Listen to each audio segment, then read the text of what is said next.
फगवाड़ा से आशु घई की रिपोर्ट। स्मृति ईरानी ने कहा, मोदी ने 30 वर्षों से कांग्रेस राज में खुले घूम रहे सिख कत्लेआम के आरोपियों को जेल भेजा। सांपला मेरा भाई, सांपला को जिताओ व भाजपा सरकार बनवाओ। हल्का फगवाड़ा से चुनाव लड़ रहे भाजपा प्रत्याशी विजय सांपला के चुनाव प्रचार के लिए केंद्रीय मंत्री स्मृति ईरानी फगवाड़ा पहुंची। उन्होंने कांग्रेस पार्टी पर कटाक्ष करते हुए पंजाब के लोगों के समक्ष 1984 के काले दौर को दोहराया। उन्होंने कहा कि कांग्रेस पार्टी तथा गांधी परिवार ने सिख कत्लेआम के आरोपियों को 30 वर्ष तक बचाए रखा। उन्होंने बताया कि अब आपकी कृपा से मोदी सरकार बनने पर 30 वर्ष बाद दोबारा से सिख कत्लेआम के केसों की फाइलें खुली तथा नरेंद्र मोदी की अगुवाई वाली सरकार ने उक्त आरोपियों के खिलाफ जांच करवाई तथा वह अब जेल में हैं।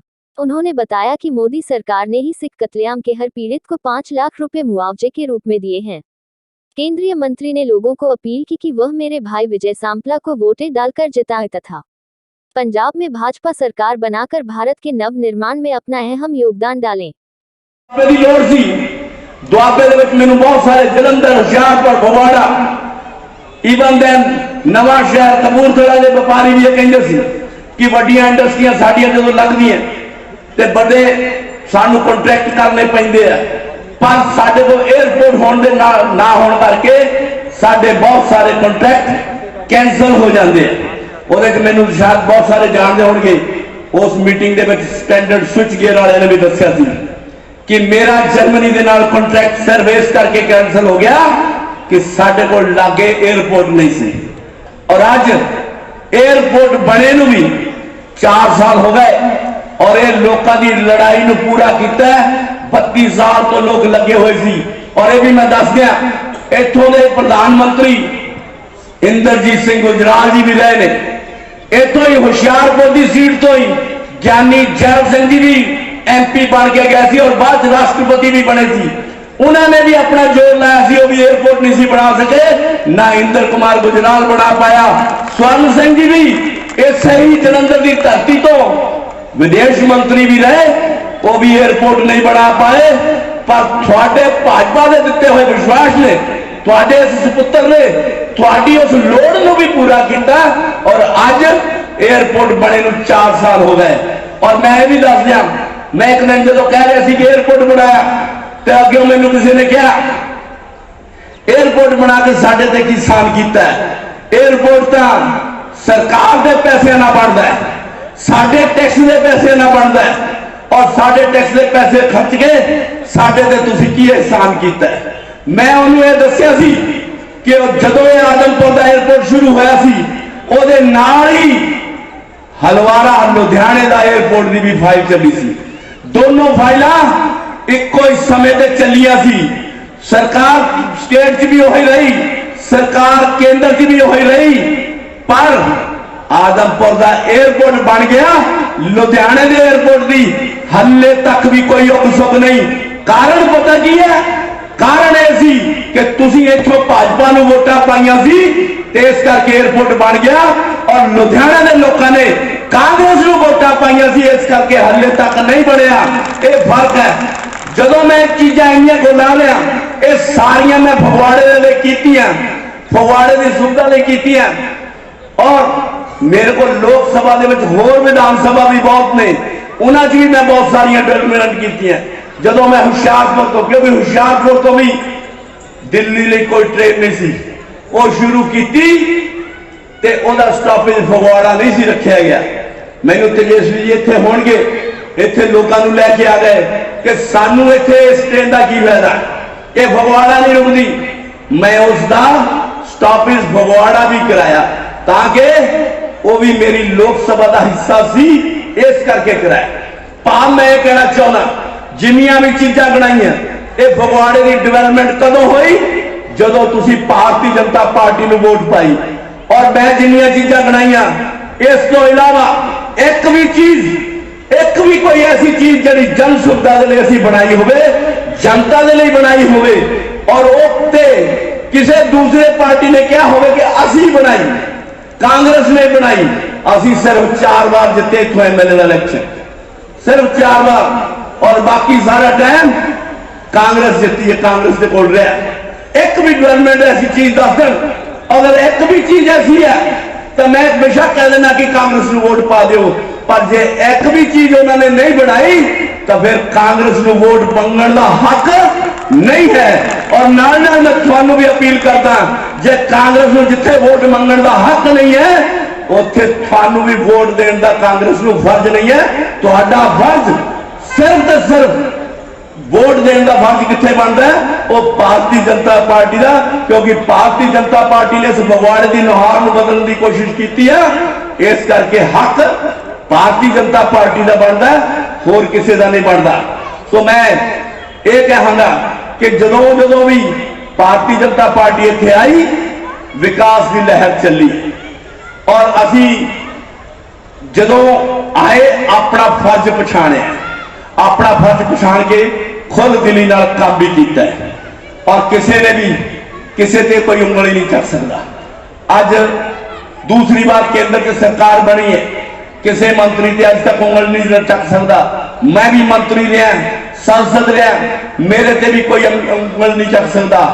फगवाड़ा की मैं फगवाड़ा की गल नहीं करता, पूरे देश की गल करता, पूरी दुनिया चो एक भी आदमी आन के हाथ खड़ा करके कह दे कि विजय सांपला नूं फलाना काम किया सी ते उन्हें मेरा काम, कोई ऐसा बंदा है जिहड़ा ये कह दे कि मेरे घर 51,000 रुपया मिलया, किसी को सदन स्कीम का 51,000 रुपया मिलया, मेरे उच्ची तो नहीं बोलना ना, इन्नी संख्या नहीं मिलया।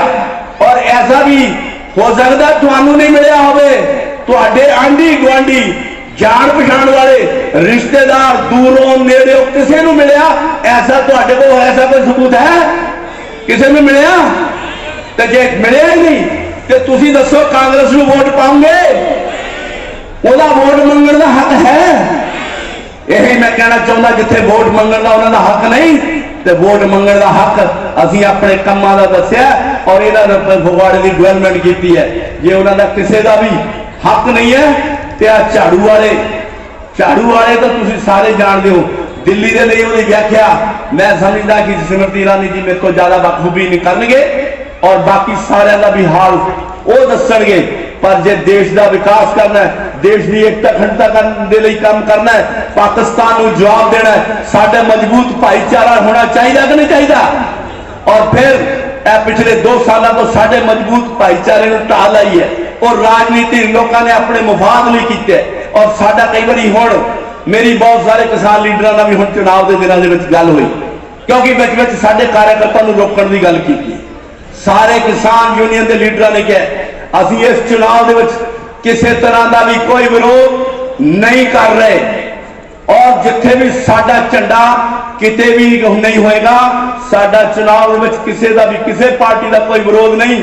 और उन्होंने ये भी कहा कि जे कोई विरोध करता है तो शरारती तत्व है, वो गुंडे ने, वो किसान नहीं। जे किसान यूनियन के नेता कहते हैं कि साडा ऐसा कोई फरमान नहीं, साडा ऐसा कोई ऐलान नहीं और असी किते भी किसी ने सपोर्ट नहीं करते, लोग जिथे मर्जी अपनी आजादी है वोट पाने का लोकतंत्र, तो फिर जो कोई रास्ता किसी कार्यकर्ता रोकता है तो उन्होंने भी फड़ के पुलिस वाले ने भी कहना है। थानू वीडियो भी दी है, थानू जिन्होंने वर्करों तंग किया है और उन्होंने भी कहना है कि उन्होंने FIR करके सानू दो, नहीं तो सरकार जो आएगी असी ओदा भी हिसाब लांगे।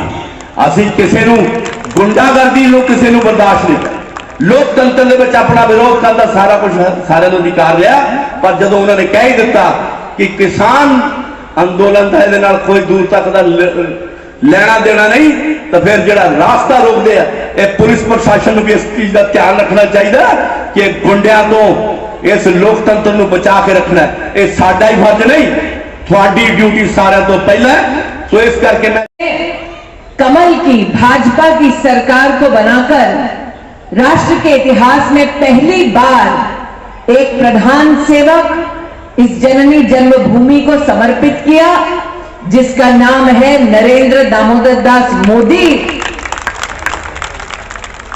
और जिस प्रकार से राम के लक्ष्मण थे, जिस प्रकार से राम राज्य की स्थापना में भरत का अपना एक अहम योगदान था, उसी प्रकार से आज ये हमारा गौरव है कि फगवाड़ा की पंजाब की उन्नति में एक अहम भूमिका विजय सापला जी ने निभाई है और इसीलिए आज जनता जनार्दन ने ये तय किया है कि वो 20 तारीख को पोलिंग बूथ पर जाएंगे, कमल का बटन दबाएंगे, सापला जी को जिताकर पंजाब में भाजपा की सरकार बनाएंगे। सापला जी के साथ वर्षों वर्ष संगठन में, सरकार में काम करने का सौभाग्य प्राप्त हुआ और अब जब इस मंच से उनके उद्बोधन को सुन रही थी तो मैं इस बात से अभिभूत थी कि काम छोटा हो या बड़ा, जिस भी विकास के कार्य से जनता जनार्दन का संरक्षण हो, विकास हो, वो एक ऐसा विकास का काम नहीं जो सापला जी से छूटा हो। और इसलिए आज पूरे अधिकार के साथ भारतीय जनता पार्टी के कार्यकर्ता फगवाड़ा की इस पुण्य धरती पर आप सबका समर्थन, आशीर्वाद विजय सापला जी के लिए मांग रही है।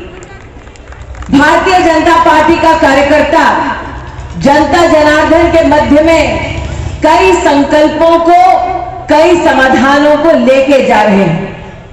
कार्यकर्ता आज इस बात का अभिमान करते हैं कि वो पंजाब, वो राष्ट्र हिंदुस्तान जो वर्षों वर्ष से कई चुनौतियों से जूझ रहा था, आज रक्षक बनकर, सेवक बनकर वही पुण्य भूमि नरेंद्र मोदी जी के नेतृत्व में भारतीय जनता पार्टी के संगठन की सेवा प्राप्त कर रहा है। जब मैं सेवा शब्द का उल्लेख करती हूं तो सबसे पहला ख्याल कोविड की ही इस महामारी में उस गरीब परिवारों का आता है जिन परिवारों की रक्षा और सेवा करने का पुण्य का काम भारतीय जनता पार्टी के कार्यकर्ताओं ने किया।